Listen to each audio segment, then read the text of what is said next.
కృష్ణా జిల్లా బాపులపాడు మండలం వీరవల్లిలో శ్రీ సీతారామ లక్ష్మణ సమేత దాసాంజనేయ స్వామి విగ్రహ ప్రతిష్టాపన మహోత్సవంలో చిన్నజీయర్ స్వామి మాట్లాడుతున్నారు. ఇప్పుడు ఆ లైవ్ చూద్దాం.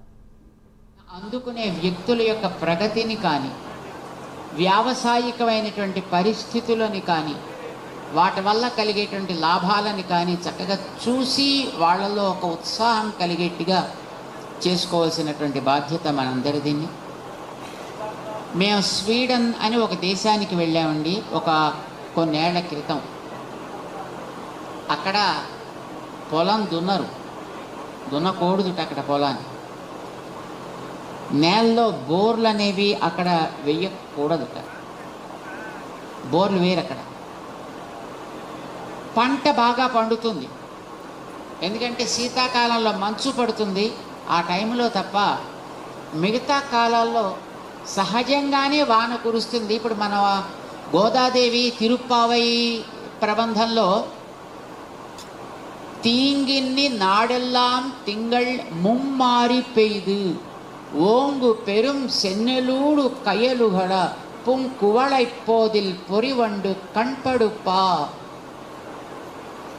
தேங்காதே புக்கு இருந்து சீர்த்த முளைப்பத்தி வாங்க குடம் நிறைக்கும் వళ్ళల్ பெரும் పశుక్కల్. పాడి పంట ఎలా ఉండాలో చెప్పింది గోదాదేవి. చాలా ఆశ్చర్యకరంగా చెప్పింది. ఇది ఇప్పుడుగా చెప్పింది, 5000 ఏళ్ళకి పూర్వం చెప్పింది ఆవిడ. శ్రీవిల్లిపుత్తూరులో ఎలా ఉండాలి పాడి, ఎలా ఉండాలి పంట ఎలా ఉండాలట అంటే మంచి ఎర్రధాన్యపు కంకులు అది వేసినటువంటి, మనం ఇలా గుత్తులుగా వేస్తాం కదా, అది ఒక్కొక్కటి ఇంతింత పొదలుగా పెరిగి వామనుడు త్రివిక్రముడై పెరిగినట్టుగా అంతంత ఎత్తు ఎదిగి వాటి మధ్యలో నీరు ప్రవహిస్తూ ఆ నీళ్ల యొక్క సమృద్ధి చేత దాంట్లో చేపలు చేరి అవి ఆనందంగా ఇటు అటు ఎగురుతూ త్రుళ్ళుతూ ఉంటే ఆనాడు త్రివిక్రముడు లోకాలన్నీ కొలిచినప్పుడు స్వామి యొక్క వైభవాన్ని చూసి దేవతలంతా ఎలా గెంతులు వేశారో అట్లా పెరిగేటటువంటి ఆ కంకుల యొక్క ప్రభావాన్ని చూసి ఎర్రధాన్యం అని చెప్పింది మా గోదాదేవి.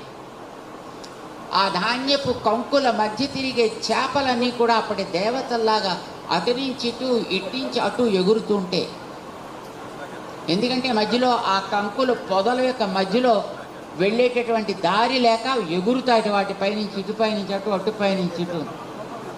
అలా ఎగురుతుంటే ఇవి గాలికి ఈ కంకులు ఇటు అటు ఊగుతుంటాయి. పొలం యొక్క సమృద్ధి, నేల యొక్క సమృద్ధి తెలిపేటట్టుగా అందులోంచి కలువ పువ్వులు, తామర పువ్వులు చక్కగా పైకి వస్తాయి. అవి తేనెలు ఊరుతుంటాయి. ఆ ఊరే తేనెలని ఆస్వాదించడానికి అందులో గండు తుమ్మెదలు వచ్చి చేరతాయి. ఆ గండు తుమ్మెదలు రాజకుమారులు ఇలా ఊగేటటువంటి ఊయల్లో పడుకున్న అందమైనటువంటి సంపన్న బిడ్డల్లాగా ఈ తేనెటీగలు ఆ తేనెలు తాగుతూ దాంట్లో ఇటు అటు స్ప్రింగ్ కాట్ మీద ఊగుతున్నట్టుగా అవి ఊగుతూ ఉండేట్టుగా మన పంటలు ఉండాలి, మన క్షేత్రాల సమృద్ధి ఉండాలి అని చెప్పింది.